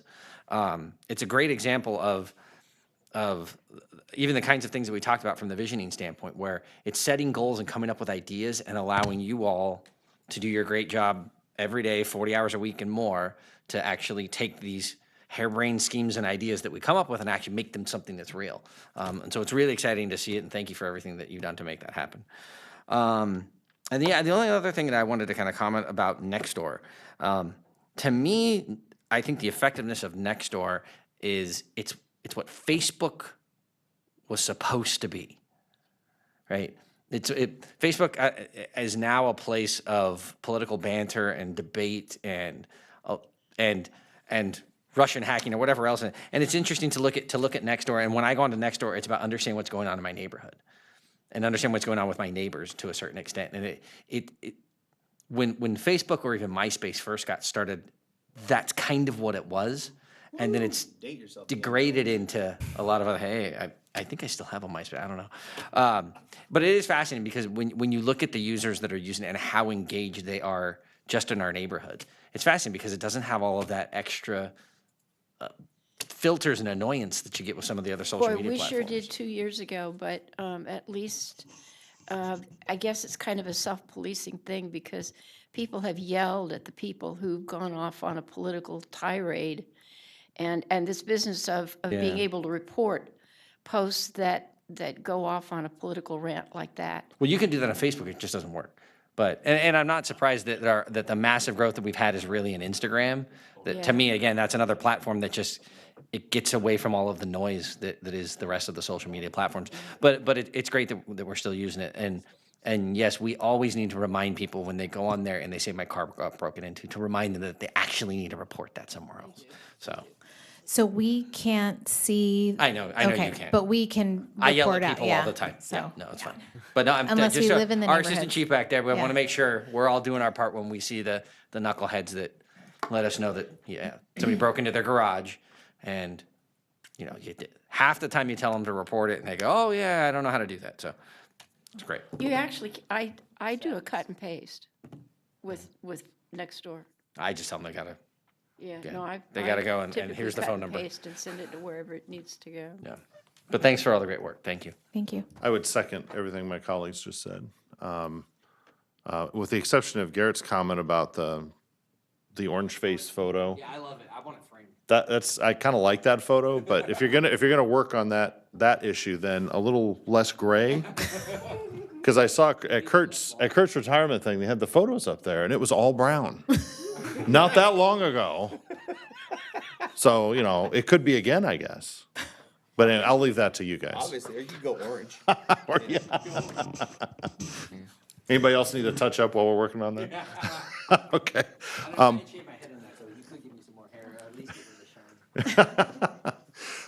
Serious issue. The events that we do in Rancho Cordova are really spectacular. And I hope we keep building on that because it's a strength. And of course, we all know what all the wins are, right? It's economic development, it's image, quality of life, brings people to Rancho Cordova, exposes them to stuff they wouldn't have seen otherwise, changes their view of the community. So it's all good around events. I love the way you guys promote events. There's a couple of nuances here, though, that I wish we could find a way to do better. One is there's some great community events that happen that no one knows about because the proponents and the operators don't know how to promote it. So the classic would be that Christmas concert at Cordova High that we heard about, I think, sitting here or something, or we were in a, you went to it and told us about it. And we had a 2x2 at the school district shortly after that. And, and I had looked, was it tweeted? Is it Instagram? Was it Facebook? Was it on the website? Was it on the district's website? Yeah, Was it I on only the knew arts calendar for them? I'm pretty sure that's one I knew because Agnes was performing. Exactly. Mhm. And I get parent emails from Cordova High. None of us have heard anything about that. So, and that's not your fault. This is not your fault. But somehow we got to, extend that reach as much as we can into those nooks and crannies where other great stuff is going on at Rancho Cordova and be sure that it's making it onto our list. So that one would be a school win, obviously. But there are other organizations like that. We have an organization that was putting on plays in Village Green. Village Green Park. Shakespeare in the Park. Good quality. I have not seen it. I saw them produce something at Mill Station, same troupe. Very good stuff. Yeah. But They that, did Taming of the Shrew. yeah, that should be added and amplified by us if we can. You're obviously already teamed up with community councils, the stuff they're doing, you're assisting with. You've got all the expertise to do it. They don't need to replicate it. I think they just need to have a means of getting you what you need to put out. Is that a correct assessment? Yes. Okay. And so the same thing for the schools. We have to train them. If you want to get good stuff out, come to us. We have a little machine we can run, you guys, to get that good stuff out there. The minute they do that, that'll help our image, especially when it comes to our schools. Every time they do a cool event, you miss out on one. You're not on. You're not on. So Daniel Thigpen puts out a wonderful newsletter. It's just that number one, it really does only go to the people who are on that email list. And number two, he definitely focuses on great things that have happened rather than things that are going to happen. That's true and not true. So the issue that you were talking about, we talked at length about this. I don't know if you made it to that. Did you make it to that? I was meeting? on the phone for that. That's one, I right. think. So the answer to that one was whoever was coordinating the play never told anybody beyond their circle of people at the school site. So that's more of a professional development issue. The email list that you're talking about is a wrap up of news stories at the end of the week that they send out.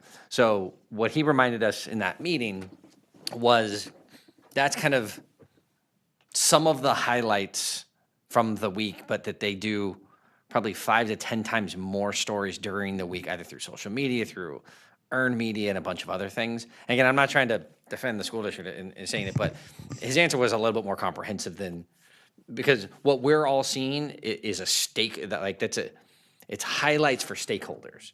So it's elected officials, it's donors, it's Well, it also goes to influencers, parents. and does that one, do you get that separately for parents too? Okay. Because I don't live in the district, so I don't see a list from there. So, but yeah, that simply is a highlight one. The one of what's coming, I'm not sure where they put it, but he was claiming it was no on social media clue. and in other places. And again, we might want to ask that question in a more comprehensive way. But most times when we bring it up, it has to do more with what the coverage was on something that we did. Right. We should probably put this back in the 2x2 because, and you might not have been able to hear because you're on the phone, that he had a pretty good answer as to the differences between those two. Because again, with that thing that we're getting is not proactive in any way. Like it's a wrap up of what happened. But he did claim there were a lot more channels. And Maria, I don't know if you want to talk to it. I know that you guys are talking regularly. So Folsom Cordova Unified School District and Dan, they're great partners with us. And I think I have a simple suggestion for this. So our process when we go out to research our news content for Fresh News or our events for Fresh Events is we have a list of community partners that we regularly email and say, what do you have going on? And so we follow up with them and we gather information from them. And so I think we just need to fill that out a little bit with key contacts, perhaps at Cordova High, at Kinney, at some of our schools. And so we'll work with Dan to do that. Yeah, just the more we can amplify, particularly on the academic side too, promoting the academic success of our schools. He's been, ever since the 2x2, he's been proactively sending that to us. And I don't know if you've noticed on our social channels, but I would say the last 2 months or so, we've increased the number of educational stories that we're putting out. So the other somewhat technical thing is something you and I have corresponded about. I just wanted to talk about it here as well. Yeah. And that's when you do something like go to Google, type in Rancho Cordova, hit return, you'll get city website will be listed, Wikipedia will be listed. And then there'll be this little section called events. And that little section called events, I have seen sort of on real estate websites. It's like a thing that can be grabbed and placed elsewhere. Yeah. So Google is creating sort of this like events calendar for us, at some level, and then people are subscribing and using that. But what shows up there is really weird stuff. And it is not our Rancho Cordova events. For example, right there now, I think there's a Kings game listed. There's a library reading somewhere in Fair Oaks, and I forgot what the third story was. But it's not stuff that we could be talking about that's ours, really. So if there's a way to crack into that, I remember reading a long time ago about Google reading code off of websites and assembling events based on some coding that would be added to websites. So no, that's a great question. So last year you had asked us to work on this, and so we hired a consultant, and we are working with a consultant on our search engine optimization, or SEO as it's referred to, and so the program has been active for about 6 months, and so we got our first report from our consultant, and our ranking which is how they talk about it, has actually gone up in many areas. Right now we're focused on a very small world, which is events. That was the priority that you had communicated to us last year. And so what we've done is we've optimized the events in our Fresh News events newsletter to include keywords that will help rank our events at the top of Google. One of the things that helps it is video, and so that's something that we're working on. Interesting. Yeah, and so we're working with our consultant, and I feel like every time we talk to him, we get a little bit better about this. I can't say that it's perfect at this point, but it is definitely improving. And what we're hoping to do is next time when we speak with you is to be able to provide some data and to talk about how we have increased our search engine optimization specifically for events, but I think we can improve it for lots of different things beyond events once we have. I've never ever noticed it, but I will say, David, you should be really happy with what came up just now. International Baccalaureate Informational Night tonight at Cordova High. The second one is a baby ballet class that's going on for the next 3 weeks. Cooking outside of the box at Sowerborn Farms. Then it gets your Kings game. Then it's Paints and Pints at Old Republic and then our farmers market. And then another Kings game. But then Rancho Cordova Library luncheon, and then the Pavarotti thing at the MAC. Yeah, if you So click we're doing on, pretty looking at- decent. when you click on events, you get a longer list. I was Yeah, just referring to the short list, which had like, I don't know. Well, this has like 10 clam of them. chowder cook-off at a These local are- drinking establishment. Besides the Kings game, these are all pretty good ones. On as the far on as the what follow-on we've got list, listed. yeah. Yeah. And remember that's all controlled by what level of keyword is in there, and how high our keywords are in events inside the system. So we've never done anything for SEO for this is the first 6 months they've probably ever done anything, and they're pulling words out. And as we do this more and more, you should be able to choose an event, place the right SEO behind it, and rank it. So now we'll be able to take like the Mac is doing, which the Lego thing, which everyone loved. You'll be able to say rank that because we'd have enough in advance. And, you need about a month, and then you'd be able to be like dump stuff at it, go, and then you tell the consultant make that rank, and then all of a sudden that'll appear, and you'll beat out. Well, I'm sorry to beat out the baby ballet, but you'll be able to keep that, but that's how it works. It's one of those things that it's super planning. It's Yeah. what they're actually doing now. That's the one I tested, I think, most recently, was that Lego event. I typed in something like Lego Yes. event, Rancho Sacramento. Cordova, and it gave me a library in South Sac that I had think an you open typed in Lego day or something. Sacramento Or Lego Sacramento event, Lego event. and it didn't come up because it was described as Rancho Cordova. Inside Breaking Bad. the thing. Okay, But so- that's all about strategy, about planning and understanding.